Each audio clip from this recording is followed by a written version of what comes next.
Start, 1, 2. Okay, ayun no. Natapos na po natin yung motor ni sir. From Valenzuela sir, no? Okay. Nagpa-install sila Pops ng all-in package number 9 po, no? Which is Yamaha 2-way alarm, PIA horn, combo lights, rapid horn, horn switching, stock to loud, mini driving. Ayan. Tapos additional lang hazard, no? Sir, pa-hazard daw sir. You know. Using stock switch po yan mga sir. Okay, off natin. Ayan, may option tayo. Pwede pa rin tayo mag-on doon sa may original key, no? Susian. Okay sir, pa-start ako. Ayan. Ayun, no? Pa-off ako na itong MDL sir. Passing light. Ayun, no? Sa passing light mga sir, kung mapapansin nyo, hindi lang po mini driving umiilaw. Sumasabay po dito yung headlight. Yan po yung difference ng gawa natin sa iba, no? Usually pag nag-passing, mini driving light lang po yung umiilaw. Pero dito, sumasabay po yung headlight. Okay. Yan po yung combo lights natin dito mga sir. Ayan, ang maganda pa rito, pwede pa rin tayo mag-high and low ng headlight nang hindi sumasabay yung mini driving. Sa mini driving high and low, hindi sasabay yung headlight. Okay, pero pag nag-passing, automatic sabay po yan. Ayun, no? Hindi po yan yung typical na nagtatap lang ng MDL dito sa headlight, no? Na kapag nag-high na headlight, sumasabay po yung mini driving. Hindi po ganun mga sir, no? Nagsasabay lang po siya pag passing. Yan po yung tunay na combo lights mga sir. Hindi tayo basta-basta nagtatap ng MDL dito sa headlight, no? Ayan, para safety po yan, okay? Sir, high ng MDL, tapos passing, may ilaw pa rin. Separate switch pa rin po sila, okay? For example, yung headlight naman yung naka-high, mayroon pa rin MDL na papalit for passing naman. Ayan. Pag naka-on naman lahat, may passing pa rin. Pag nakapatay lahat, may passing pa rin. Kaya hindi tayo mawala ng passing light. Ayun, no? Yan po yung combo lights natin mga sir, no? Sir, busina naman, stock horn. Sa stock horn, kung mapasin nyo, wala pong umilaw, no? Para in case na magpaparehistro tayo, wala tayong magiging violation. Okay, wala rin pong rapid yan mga sir, para pure stock pa rin po. Ayan. Sir, pa-activate naman ng loud horn. Ayun, no? Sa loud horn, doon na po ilaw yung MDL plus headlight. Isa pa nga sir. Ayan. Tapos, ang maganda pa dyan, may option po tayo, pwede tayo mag-rapid. Long press lang po yung horn switch, no? Magsusunod-sunod na po yan. Sir, pa ng MDL, pahay ng headlight, check natin kung may horn passing pa rin, no? Meron pa rin po yan. Rapid horn. Okay. Pag naka-off naman lahat, automatic sabay po ulit yan. Rapid horn. Okay, no? Okay, check natin yung mga kinabit natin na switch, no? Okay. Ito po yung nilagay natin na domino switch para sa high ng MDL. Yun, no? Kung mapapasin yung serie natin, no? Maliwanag pero yung MDL litaw na po. Daig pa po na ito yung mga 60 to 100 watts mga sir. Subok na po natin yan, no? High lumens po yan. Passing, ito po yung ginawa natin, no? Yun, no? Tapos yung ating hazard, andito na rin po. Yun, no? Okay. No need na po natin magpalit tumahono nung aftermarket na switch na madaling masira, no? Mas matibay pa po kasi ito, wala nang titibay po rito sa stock ng kasa, no? Okay, yung mga plastic nito hindi po namumuti overtime. Yung mga spring po niyan, hindi po yan kinakalawang overtime. Unlike puro sa mga ibang parts, no, na aftermarket na switch, yung may mga ilaw-ilaw pa po, no? Okay, sa atin hindi po tayo nagkakabit ng mga ganyan. Kasi mas durable pa rin po ito yung stock. Kung ano po yung meron doon, katulad ng hazard, meron po rito. Katulad ng passing, meron din po dito. Ang maganda pa dyan, yung passing yan sabay sa MDL headlight. Okay? Tapos yung busina, ito po. Loud horn. Okay? Ayan. Pag pinatay po natin yung hazard, pipindutin lang po. Signal light kaliwa, kanan. Kung gusto natin ng hazard, ayan. Makakapag-hazard tayo kahit po naka-signal light. Yan po yung maganda rito. Makakapag-signal light naman tayo kahit po naka-hazard. Ayun, o, hazard po natin. Kung gusto natin ng signal light, pindutin lang po natin signal light. Okay? Ayun, o. Tapos, ito pong Yamaha alarm natin, demo natin, no? Dalawang remote po yan, isang main, isang duplicate, no? Pares lang po sila ng function, mga sir, ha? Mayroon po lang locator tong isa. Yun lang po pinagkaiba nila. Okay?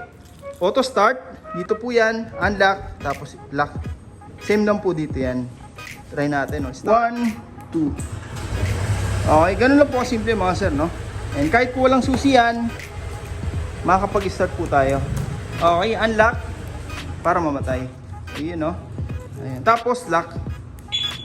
Okay, ito po yung magandang features ng alarm natin, mga sir. Hindi na tayo mangangamba sa mga parking lot natin, no? Kasi pag nagalaw po yan, unang attempt, warning, isa pang galaw, tutunog na po itong remote pati yung motor. Okay, unlock. Pagka ganun po, may iwasan na pong tambay na kung sino-sino itong motor natin, no? Lalo sa parking lot. Okay? For example, nag-lock tayo, mga sir. Tapos naiwan natin itong susi dito. Ang maganda dyan, since nakalock po yan, pag may mag-attempt palang magnakaw ng motor natin, mag-alarm na po yan, hindi po gagana yung motor. Okay, ayan, no? Unlock. Kahit meron po silang original key, hindi po nila magagamit yung motor nyo.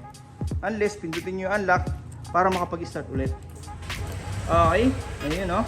For example naman, mga sir, no? Yung motor natin, bigla pong hinablot sa atin ng mga kawatan. Okay, bigay na po natin itong susi para hindi po tayo mapano. Basta nasa atin po ito, no? Once na makalayo na po sila, pindutin natin itong lock button. Automatic po yan, shutdown yung motor natin. Hindi na po gagana, mag-alarm pa. Okay, ayun, no? Unlock, long press. Ayun, no? Okay, for example naman, mga sir, gusto natin nakalak yung motor pero hindi po tutunog o walang maingay po, no? Pindutin na po natin itong lock button 5 times. 1, 2, 3, 4, 5. Yung motor natin, activated na po yung silent mode. Once na may gumalaw niyan, itong remote lang po yung mag-alarm. Yung motor natin, tahimik po yan. Just in case naiwan natin yung susi, kahit anong gawin po nila dyan, hindi po nila magagamit yan. Mamamatay po, wala na. Okay? Para magamit, unlock, tapos start, pwede na po ulit. Okay? By the way, mga sir, yung mga function po na ito, no, na kill switch pagka dito sa ating side stand, gumagana pa rin po yan. Hindi po natin inaalis yan. For safety po kasi yan ng mga scooter, no? Okay? Ayun lamang po, no? Maliit lang na bagay pero napakalaking tulong po, no? Okay? Ilaw na malakas, busina na malakas, tapos for safety, anti-theft. Okay? Ayan. A few moments ago. Honda Click version 3. Ayan, may hazard na po, no? Okay, ayan. Using stock switch po yan, mga sir, no? Hindi po tayo nagpapalit ng mga aftermarket na switch, no? Mas matibay pa po kasi ito, mga sir. Yung mga spring nito, hindi po kinakalawang overtime, no? Tapos, kung ano po yung meron doon sa mga OEM switch, mga tie switch, meron po dito. Katulad ng hazard, ayan po, no? Signal light kanan, kaliwa, kanan. Kung gusto natin ng hazard, ayan. Simpleng-simple lang po.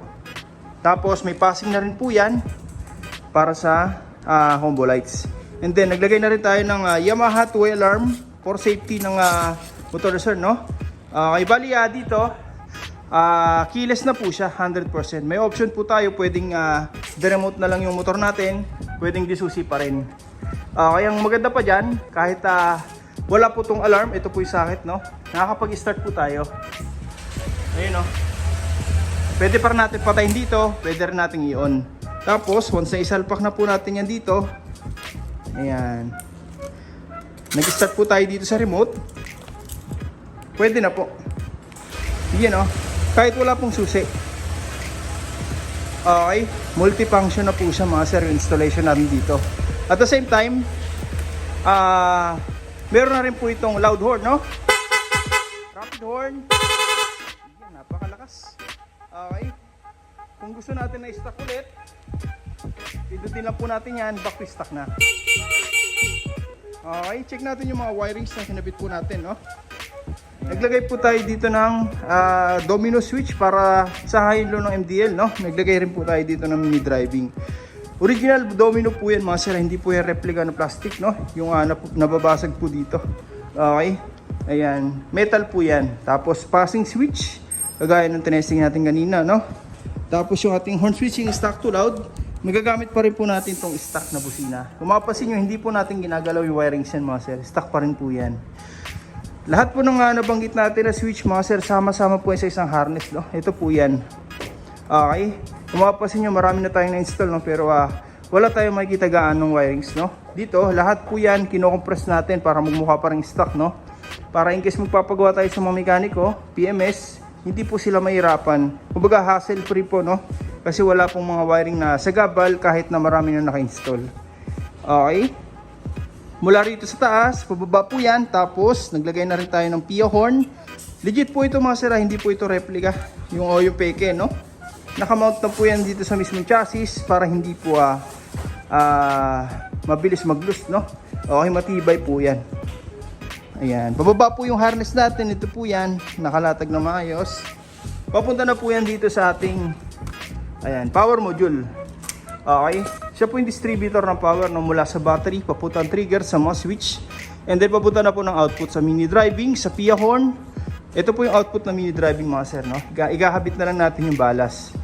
Okay, para magamit na agad, no? Okay, Denso made in Japan, kaya matibay talaga. Marami na tayong customer na ito pong gamit, no? Hanggang ngayon mga sir, all goods pa rin, no? 6 years ago, hanggang ngayon okay na okay pa rin, no? Ayan, since na-wiringas na po natin yan, magpalit man tayo ng MDL, busina, alarm, lahat po yan, plug and play na lang. Dahil na-wiringas na po natin, no? Ito pong ginawa natin, fix na po yan dyan.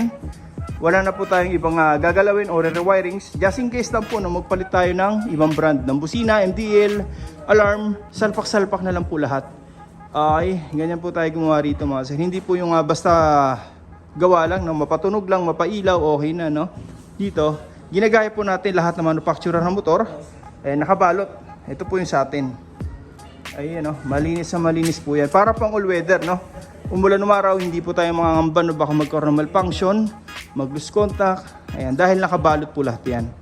Okay, ayan. Lahat po ng ginamit natin dyan ng wire, pure copper. Meaning, tanso po talaga. Hindi po nagpupulbos over time, no? May mga low grade po kasi ng mga wirings na kapag nababasa, nagpupulbos. Dito, hindi po tayo gumagamit ng mga ganyan. Japan wire po yan, pang automotive. Okay, lahat po yan nakahinang po sa loob. Para mas maganda yung bitaw ng kuryente mga sir, no? Kung mapapansin nyo kanina, nakapatay po yung makina. Yan, on po natin susi, no? Yung busina natin, pwersado ang tunog, hindi po pigil. Okay, dahil po yan sa nakahinang mga sir. May mga customer kasi tayo na dumarating dito sa shop, galing po ibang shop, no? Pag nakapatay makina, basta naka-on po yung susi, yung busina hindi po pwersado ang tunog. Ibig sabihin yan, kinakapos po. Ayan, dito, dahil sa nakahinang, tapos power module, pwersado po ang tunog yan. Mamamaximize po talaga natin yung lakas ng busina, ng MDL. Okay, talagang pwersado, okay? Ayan, kakabit na lang natin yung mga pairings, tapos testing na natin, no?